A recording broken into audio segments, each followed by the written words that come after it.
Good morning to you all. My name is Jim Sturgis. I'm Executive Director at Pioneer Institute, and it is a great pleasure to welcome you here this morning.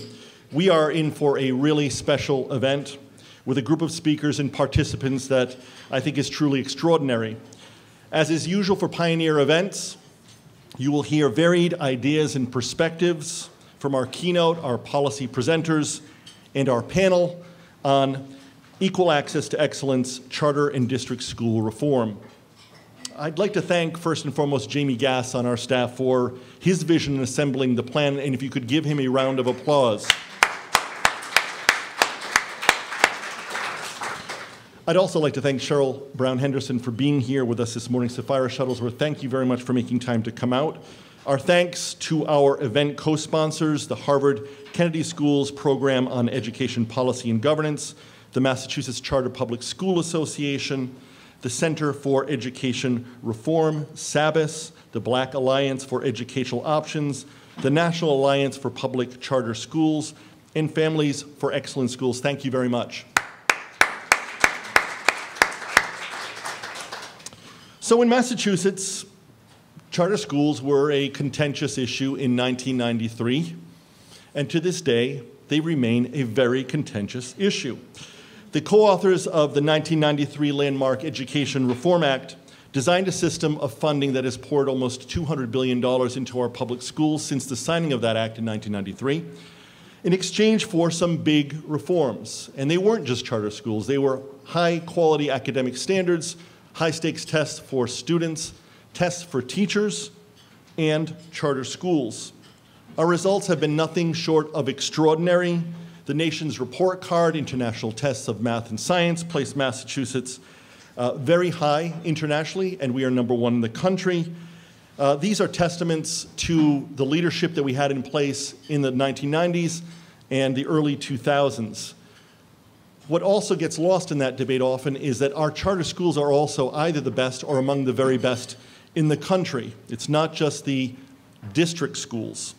But if we look hard at the history of the nation, the state, in spite of the progress that we have made, we still live in a country that clearly has a problem, where zip code and socioeconomic indicators largely determine a child's future.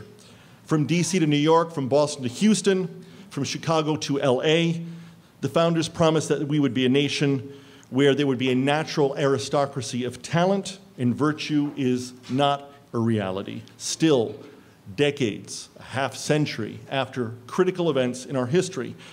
Remember that it was 69 years ago, almost the age of my mother, that Jackie Robinson broke baseball's color line. 68 years ago, when President Truman issued the executive order desegregating the military. 62 years ago, again, 62 years ago, that Cheryl's dad and the NAACP took on the Board of Education in Topeka. 61 years ago, in Montgomery, Alabama, when Rosa Parks refused to obey the bus driver who told her she had to give up her seat to a white passenger. 53 years ago, that Reverend Fred Shuttlesworth invited Reverend King to Birmingham to lead the desegregation campaign through mass demonstrations. 51 years ago, that King and a crowd of 25,000 marched from Selma to Montgomery on behalf of voting rights for African Americans in Alabama, and there he delivered his famous, "How long? Not long. It still is a long way away." We at Pioneer are empiricists. We like data, we like facts, we like history. Data always tests our perceptions and pushes us to kind of break out of comfort zones of existing paradigms. We clearly believe that the data and the facts argue strongly in favor of greater choice for school children in underperforming or failing districts in Massachusetts. Yes, our highest performing state, but still woefully lacking.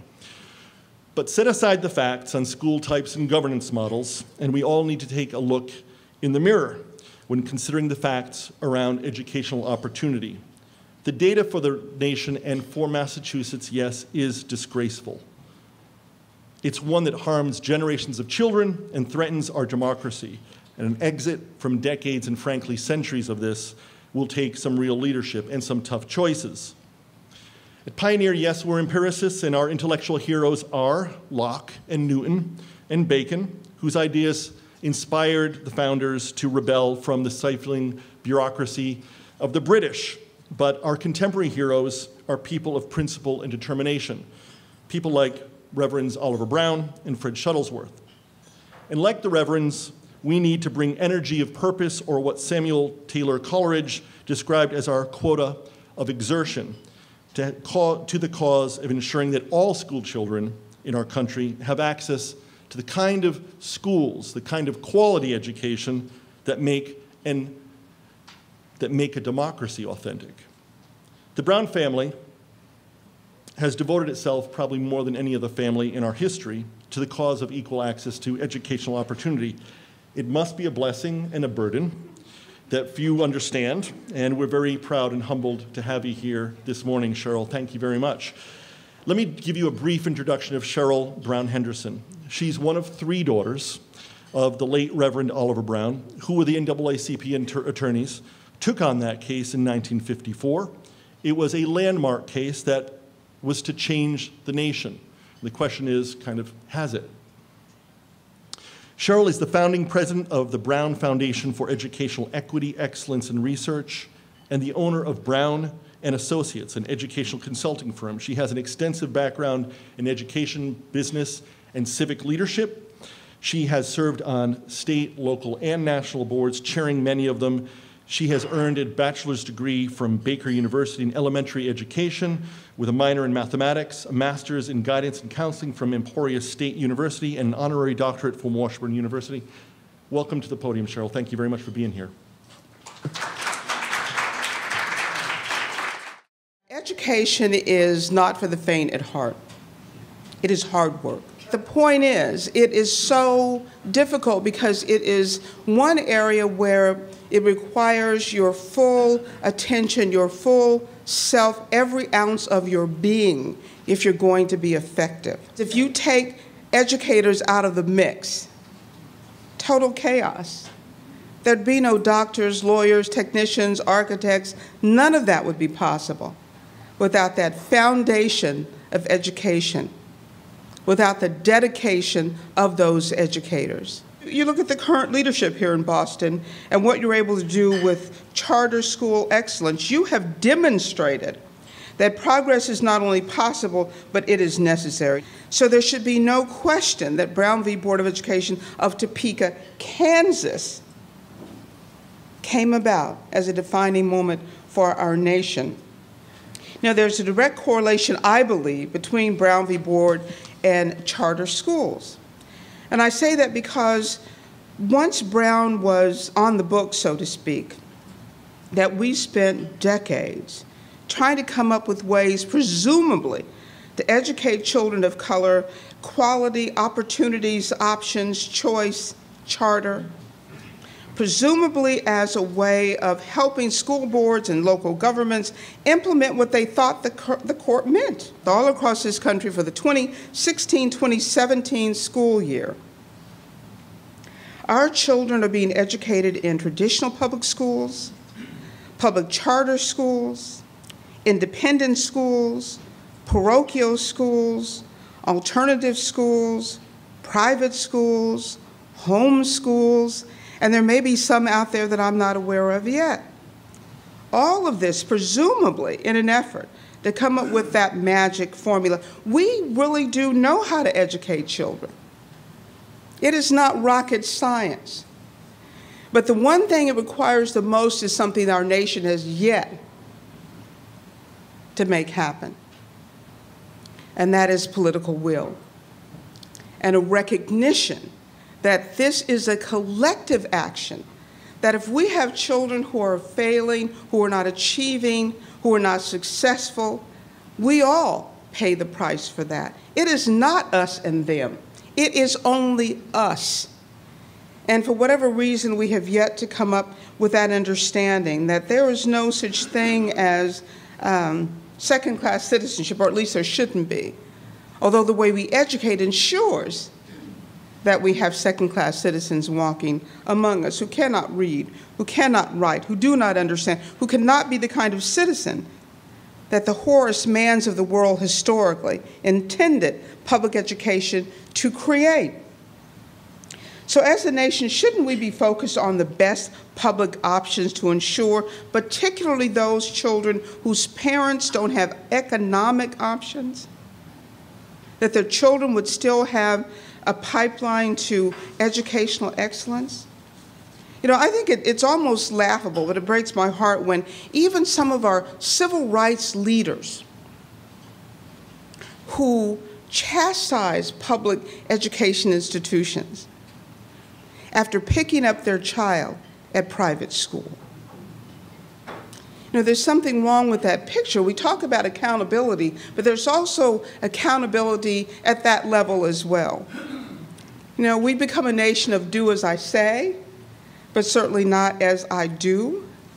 So if we're going to point the finger at public schools, let's not do that unless we are willing to roll up our sleeves and sit down with the folks that operate charter schools. Let's not suggest that there's something so terribly wrong about another type of public schooling that has been proven to be successful, particularly here in Boston. What you're doing here at the Pioneer Institute, what Boston has been able to do, needs to be the model. I'm really somewhat appalled what I've been reading lately in Education Week about some of our civil rights organizations and new ones that have emerged, suggesting that charter schools are not doing the job they were intended, suggesting, you know, that there's failure, suggesting that we're siphoning off certain elements of our public school system. We do an awful lot of talking, and we do an awful lot of scapegoating our children. Well, I think the battle over school choice and educational options began at 12:52 p.m. on May 17, 1954, when Chief Justice of the United States Supreme Court, Earl Warren, announced the unanimous opinion of the United States Supreme Court in the 5 consolidated cases of Brown v. Board of Education. Well, I agree with Horace Mann that education is a great equalizer of the condition of individuals. It is the balanced wheel of social machinery. And that public education, whether it's traditional or whether it's public education that has learned the lessons of charter public schooling, that excellence is possible. So charter schooling could be successful models, that is, for young African-American urban students, an answer to letting them know that they have a voice, that their parents have a voice. But I would suggest that as you have found success here in Boston and the charter schools, that be something that's shared, that be something that's exported to other folks. Because this is a country that has to belong to all of us in some meaningful way. You know, you need to be successful in whatever political initiative so you can have more charter schools, so you have room for those children. So never give up. Never think that the work is too hard. Because if the work appears to be too hard, you're doing it right. So hats off to you in Boston. I'm so pleased to know that there are successful charter schools that I can now talk about in other places in the country.